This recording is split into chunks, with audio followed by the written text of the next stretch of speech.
ఇకపోతే ఉమ్మడి మెదక్ జిల్లాలో విస్తారంగా వర్షాలు కురుస్తున్నాయి. గత కొంతకాలంగా ఎల్నినో ప్రభావంతో ఆందోళన చెందిన రైతులకు ఈ వర్షాలు ఊరటనిస్తున్నాయి. సాగునీటి లభ్యత మెరుగుపడటంతో పంటలపై ఆశలు పెరిగాయి. ఇదే అంశంపై మరింత సమాచారం మా ప్రతినిధి యాదగిరి అందిస్తారు లైవ్ ద్వారా. చెప్పండి యాదగిరి. Good morning Kavya. ఏదైతే గత కొంతకాలంగా భయంగా ఉన్నటువంటి రైతులంతా కూడా కొద్దిగా ఆందోళన వ్యక్తం చేస్తున్న పరిస్థితి ఉమ్మడి మెదక్ జిల్లా వ్యాప్తంగా కనిపిస్తోంది. ఎల్నినో ప్రభావం వల్ల భారీ స్థాయిలో నష్టపోతామని చెప్పినటువంటి భావించినటువంటి రైతులంతా కూడా ఇప్పుడు వారి పనులు చాలా బిజీగా ఉన్నారు. ఏదైతే విస్తారంగా వర్షాలు కురుస్తున్నాయి, అదే రకంగా ఉమ్మడి మెదక్ జిల్లా వ్యాప్తంగా ఉన్నటువంటి మెదక్, సంగారెడ్డి, సిద్దిపేట ప్రాంతాల్లో విస్తారంగా చూస్తున్న వర్షాల కారణంగా కూడా వాగులు వంకలు పొంగిపోతున్న పరిస్థితి మనం చూస్తా ఉన్నాం. మంజీరా నది పరివాహక ప్రాంతాల్లో వర్షాలు అధికంగా కురవడం వల్ల నిజాం సాగర్ ప్రాజెక్టు కూడా భారీగా వరద నీరు చేరుతా ఉంది. అదేవిధంగా ఏదైతే మంజీరా ఎగువ ప్రాంతంలో ఉన్నటువంటి ప్రాంతాల్లో కూడా వర్షాలు కురవడం వల్ల మంజీరా డ్యామ్ లో కూడా అధిక మొత్తంలో వరద నీరు చేరుతున్న పరిస్థితి మనం కనిపిస్తా ఉంది. మొత్తం మీద చూసుకుంటే కనుక ఏమైతే ఉమ్మడి జిల్లా వ్యాప్తంగా ఉన్నటువంటి రైతులంతా కూడా వాళ్ళు ఇంతకాలం ఏదైతే గత 2 నెలలుగా చూస్తున్నటువంటి వర్షాలు కూడా ఎంతో జరిగింది. దానికి తోడు ఎల్లివో ప్రభావం ఉంటుందని చెప్పి ప్రభుత్వం ప్రకటించే నేపథ్యంలో వారి కొంచెం దిగాల్సిన పరిస్థితి మనం చూసాము.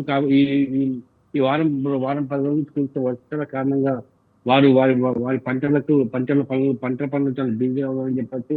ఏదైతే సోయాబీన్ అదేవిధంగా మినుములు అది కందికి సంబంధించిన పంటలను వేయడానికి అంతవరకు సిద్ధమైన పరిస్థితులు చేస్తుంది. మరికొంత ప్రాంతాల్లో వర్షాలు విస్తారాన్ని కురుస్తున్న నేపథ్యంలో వరి సాగును కూడా చేసేందుకు రైతులు సిద్ధమైనటువంటి పరిస్థితి మెదక్ జిల్లాలో నెలకొందని చెప్పచ్చు. మొత్తం మీద చూసుకుంటే అటు నారాయణఖేడ్, జైరాబాద్ తో పాటు ఇటు మెదక్, సంగారెడ్డి ప్రాంతాల్లో కూడా వర్షాలు బాగా విస్తారంగా కురుస్తున్నాయి. తద్వారా గ్రౌండ్ లెవెల్లో ఏదైతే వాటర్ లెవెల్ తగ్గిపోతుందో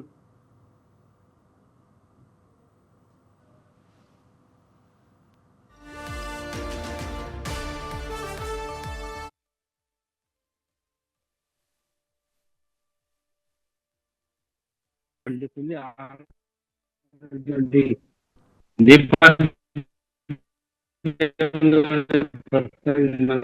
జిల్లాలో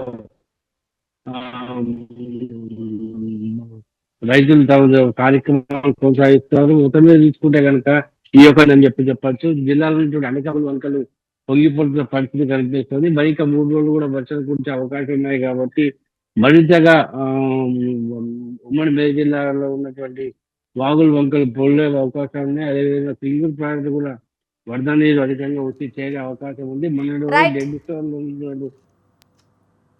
thank you Yadagiri, thank you for the updates.